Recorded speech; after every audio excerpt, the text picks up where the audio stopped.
U had bolkenbolk, je had pijn in de rug. Geen hernia, maar Discopathie. discopathie. Discopathie. Mensen zoeken op discopathie. Maar veel auw, veel bolken, maar nu bolken Няма weg. болка.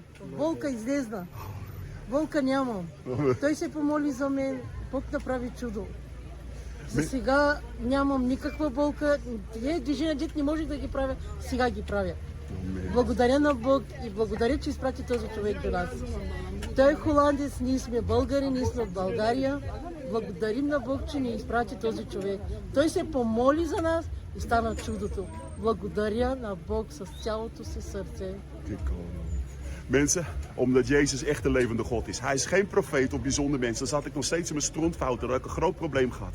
Maar omdat Jezus de levende God is, zijn we ook familie van elkaar. Broers en zussen van elkaar. Zijn we uit die macht van de duivel getrokken en geplaatst in het koninkrijk van Jezus. Dan heeft die duivel geen recht op ons. En de Jezus die toont zijn liefde bij leven, omdat hij de levende God is. En daarom zijn wij vergeven, zijn we familie van elkaar.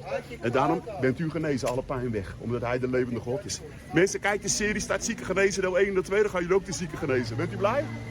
Той се помоли за нас и болката изчезна. Напълно излезна дископатията. А той дискова херния оперира и имаше болка. Но той се помоли и оздравя. Напълно сме изцелени от Бог. Благодаря на Бог.